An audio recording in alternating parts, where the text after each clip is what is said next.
गजा में इस वक्त जो है गुज़िश्ता 15 महीने नहीं तकरीबन जो है अब अक्टूबर 2023 से मामला शुरू हुआ था गजा में। आज भी वहां पर क़यामत बरपा है। रोजाना इसराइल की बमबारी हो रही है, लोग मारे जा रहे हैं। अब तक जो है 50,000 से ज़ायद लोग जो वहाँ पे हलाक हो चुके हैं, उनमें बच्चे और औरतों की तादाद ज़्यादा है। तो उसी पर बात करने के लिए हमारे साथ मौजूद है प्रोफेसर अचिन विनायक साहब, जो इंटरनेशनल उमूर के माहिर हैं, इंटरनेशनल जो रिलेशन है उसके माहिर हैं, और ख़ास तौर से ह्यूमन राइट्स के हवाले से भी बड़े सरगर्म रहते हैं।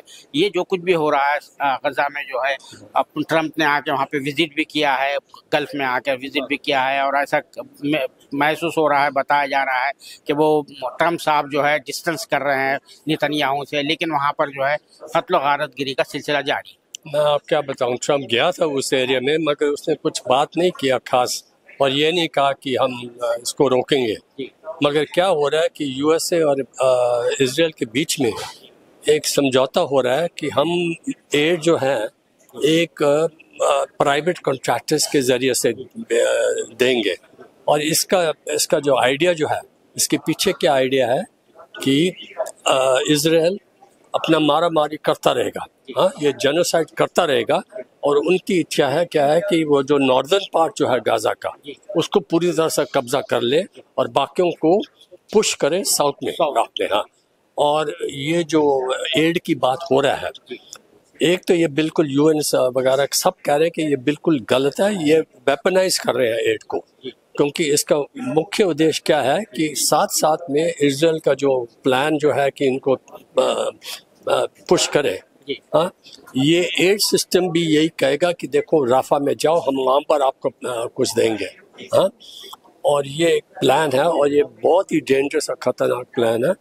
और ये जेनोसाइड जो चल रहा है, कौन सा देश है जो कुछ कर रहा है?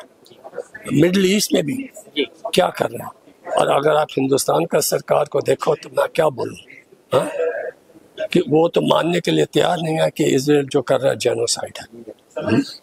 ये तो हमारे पहली बार ऐसा हो रहा है कि हमारे आंखों के सामने टेलीविजन पर ऐसा जेनोसाइड हो रहा है। ये पहला ट्रांस विजुअल जेनोसाइड है।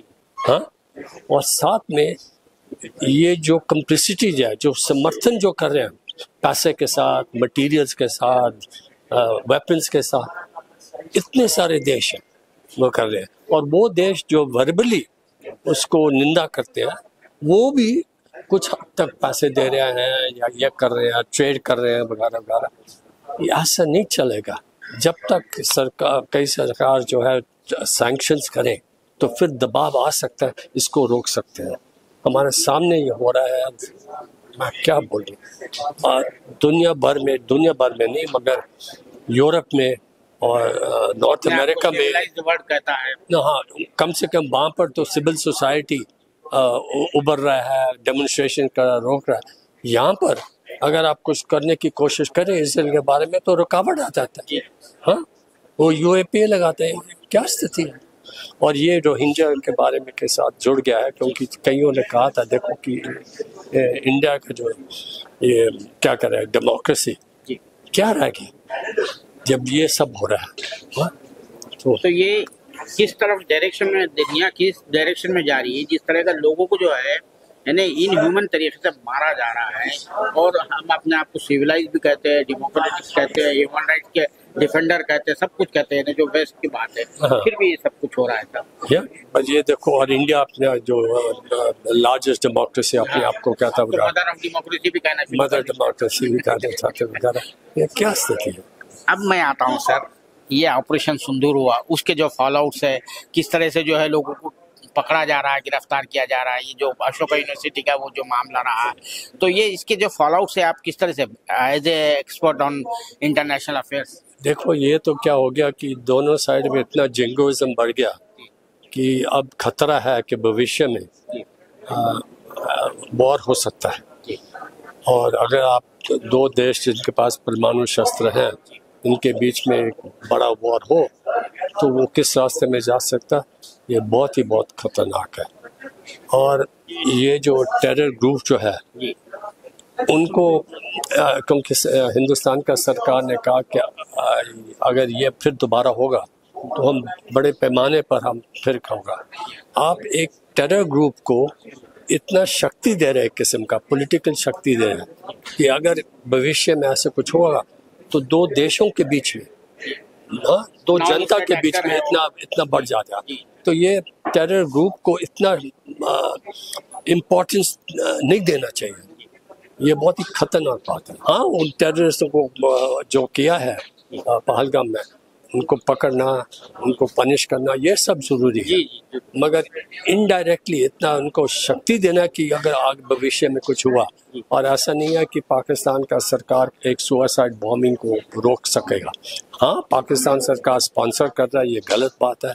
हाँ, उसमें मगर मैं कहा कि पाकिस्तान का जनता को और पाकिस्तान का सरकार में भी फर्क करना चाहिए, और इंडिया में भी इंडिया का जनता को और इंडिया का सरकार को भी फर्क करना चाहिए। लेकिन सर, इसके हवाले से जो कम्युनल पॉलिटिक्स हो रही है, जो हमारे देश में हो रही है, और फिर फौज को जो है घसीटा जा रहा है, पॉलिटिक्स में घसीटा जा रहा है, ये जो सिम्टम्स है, ये इसको किस तरह से देखते हैं? अंत में कह रहा ये तो बहुत ही खतरनाक हो गया। कम्युनल पॉलिटिक्स बढ़ रहा है। हाँ, और पाकिस्तान और इंडिया में फर्क ये है कि पाकिस्तान में मिलिट्री जो था हमेशा बॉस था।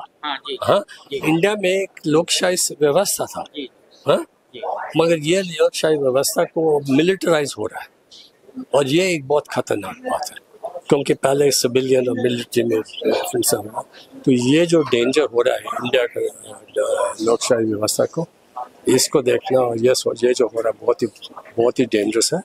इसका हम चाहते हैं कि जनता उभर जाए और इसको रोकने और डेमोक्रेसी के पीछे और मजबूत करने की कोशिश करें। ये थे प्रोफेसर अचिन विनायक साहब, जो इंटरनेशनल उमूर के एक्सपर्ट है, और रोहिंग्या के साथ जो मामला हो रहा है, गाजा के साथ जो मामला हो रहा है, गाजा में जो कुछ भी हो रहा है, उसकी तफसीलात बता रहे थे, उस पर तबसरा कर रहे थे। उनका कहना है कि ये जो सिचुएशन है, ख़ासतौर से या हमारे मुल्क में जो ऑपरेशन सिंदूर के बाद जो सिचुएशन पैदा हुई है, वो भी बड़े ख़तरनाक जो है, ख़तरनाक अज़ाइम का जो है इंडिया देती है। इस सिलसिले में जो है सिविल सोसाइटी को खड़ा होना चाहिए। कैमरामैन जिशान राय के साथ मैं अब्दुल बारी मसूद, नई दिल्ली।